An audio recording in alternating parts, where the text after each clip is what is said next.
तो हेलो दोस्तों, आप सभी का स्वागत है आज के इस नए वीडियो में नए टॉपिक के साथ। तो चलिए इस प्रकार से आज के इस प्यारे से टॉपिक में आज हम लोग तना अर्थात तना का एक और प्रकार, कौन सा प्रकार अर्धवायवीय तना क्या होता है, इसके बारे में आपको संपूर्ण जानकारी देने वाले हैं। भूमिगत तना क्या होता है इसको हम लोग अच्छे से जानकारी ले चुके हैं। आज की इस वीडियो में हम लोग तना का दूसरा प्रकार अर्थात अर्धवायवीय तना क्या होता है इसके बारे में आपको संपूर्ण जानकारी, इसके रूपांतरण सहित और इसके एग्जाम्पल सहित आपको देने वाले हैं। तो आप इस वीडियो में अंत तक जरूर से बने रहिएगा, क्योंकि जो टॉपिक है आपके लिए बहुत ही इंपॉर्टेंट होने वाला है। तो चलिए बिना किसी समय गंवाए जो तना का एक और प्रकार है अर्धवायवीय तना, इसको समझने का प्रयास करेंगे। तो चलिए देख लेते हैं। ये जो शब्द है इससे ही सिद्ध है कि अर्धवायवीय तना, अर्ध मतलब क्या होता है आधा, वायवीय अर्थात क्या होता है ऐसा भाग जहां पर वायु उपस्थित हो। तो ऐसा तना जिसका जो आधा भाग है वह वायु में उपस्थित हो उसे ही क्या कहते हैं अर्धवायवीय तना कह दिया जाता है। आशा करता हूँ आपको सिंपल भाषा में क्लियर हुआ होगा। क्या बोला जा रहा है, अर्धवायवीय तना अर्थात आधा वायु में उपस्थित तना को अर्धवायवीय तना कहते हैं। इतना क्लियर हो गया। चलिए इसको इसके डिफिनेशन के माध्यम से, परिभाषा के माध्यम से एक बार और समझने का प्रयास करेंगे। तो बोला गया, वही तो बोला गया, जब तने का कुछ भाग भूमि के अंदर और कुछ भाग भूमि के बाहर वायु में पाया जाता है तो यह क्या कहलाता है अर्धवायवीय तना कहलाता है। जैसे कि इसमें एग्जांपल है यहाँ पर दूब घास अर्थात जो दूबी वाला घास होता है वो, और हो गया पुदीना, जलकुंभी आदि, ये सब क्या है इसके एग्जांपल्स हैं। तो इस प्रकार से आशा करता हूँ आपको ये जो अर्धवायवीय तना है आसानी से क्लियर हो गया होगा।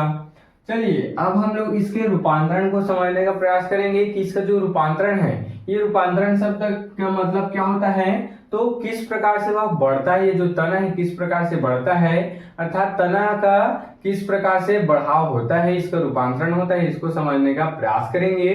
तो मुख्यतः चार प्रकार से होते हैं। पहला है ऊपरी भूस्तरीय, और दूसरा क्या है यहाँ पर भूस्तरीय, तीसरा क्या हो गया अंतर्भूस्तरीय, चौथा हो गया भूस्तरीय का।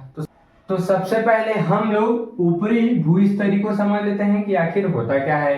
देख सकते हैं इसके शब्द से हमको क्या पता चल रहा है, ऊपरी भूस्तरीय अर्थात ऊपर वाला जो भूमि का भाग है वहां पाया जाएगा। चलिए इसी को हम लोग इसके परिभाषा के माध्यम से क्लियर करेंगे। तो यह भूमि की सतह से समांतर फैला हुआ अर्धवायवीय होता है। देख सकते हैं ये जो इस प्रकार का तना है ऊपरी भूस्तरीय, यह किस प्रकार से होता है, तो यह भूमि की सतह के समांतर फैला हुआ होता है। अर्थात ये मान लो भूमि का ये सतह है, इसके समांतर ही इस प्रकार से फैला हुआ होता है, जो कि अर्धवायवीय होता है। अर्थात ये आधा वायु में होता है और आधा उसके स्तर पर जमा हुआ होता है।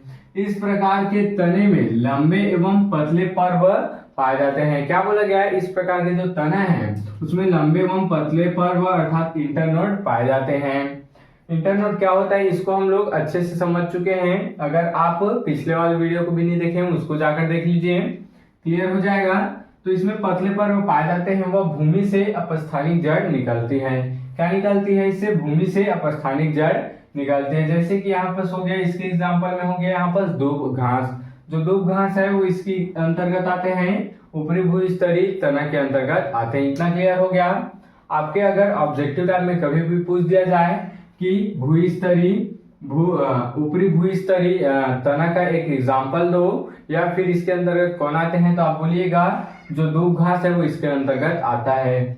चलिए दूसरा प्रकार देखेंगे हम लोग, रूपांतरण का इसका। तो भूस्तरीय, दूसरा पहला क्या था ऊपरी भूस्तरीय, दूसरा है भूस्तरीय।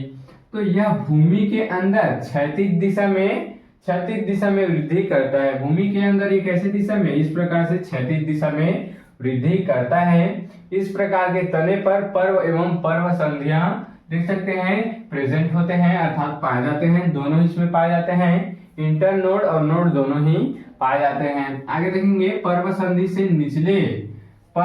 से नीचे की ओर अपस्थानिक जड़ें, देख सकते हैं पर्व संधि से नीचे की ओर अर्थात जमीन की ओर अपस्थानिक जड़ें तथा ऊपर की ओर शाखाएं विकसित होती है। इस प्रकार से देख सकते हैं।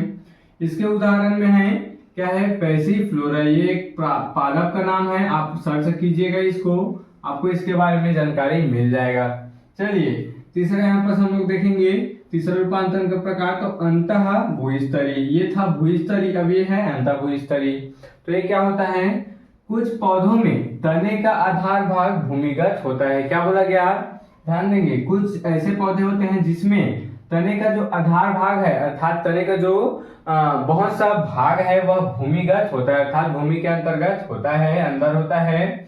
और वो भाग जो शाखाएं निर्मित होती हैं भूमि के ऊपर कुछ दूर तक क्या होते हैं, तिरछी अथवा क्षैतिज में वृद्धि करती है। देख सकते हैं यह तिरछी, मतलब इस प्रकार से तिरछी और क्षैतिज अर्थात इस प्रकार से क्या करती है, वृद्धि करती है। इसके एग्जाम्पल में है, उदाहरण में है पुदीना और क्या है, गुलदा उदेश, ये दोनों पादप हैं जिनमें अंतः भूस्तरीय रूपांतरण होता है। इतना क्लियर हो गया।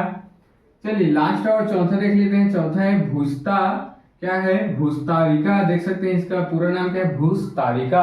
अब ये क्या होता है, कुछ अटपटा सा। तो इस प्रकार का अर्धवायवी तना, अर्थात ये जो हम लोग पढ़ रहे हैं वो सब अर्धवायवी तना है। तो भूस्तारिका प्रकार का अर्धवायवी तना क्या होता है, ऊपरी भूस्तरी की तरह होता है। देख सकते हैं ये ऊपरी भूस्तरी की तरह होता है, अर्थात ये समांतर फैला हुआ होता है, अर्थात ये अर्धवायवी होता है। पर ये जलीय पादप होते हैं, अर्थात ये जल में पाए जाते हैं और जल के ऊपरी सतह पर ही इसका जो तना है वह कैसा होता है, फैला हुआ होता है। जैसे कि उदाहरण में है जलकुंभी। तो इस प्रकार से देख सकते हैं इसके एग्जांपल में क्या है, जलकुंभी, जो भूस्तारिका के अंतर्गत आते हैं, इस रूपांतरण के अंतर्गत आते हैं। तो इस प्रकार से आज के इस प्यारे से वीडियो में हम लोग पुष्पी पादपों की अकारिकी के अंतर्गत हम लोग तना का जो दूसरा प्रकार है अर्थात अर्धवायवी तना है, इसको और इसके रूपांतरण को भी समझ चुके हैं। आप इसका स्क्रीनशॉट यहाँ पर ले सकते हैं।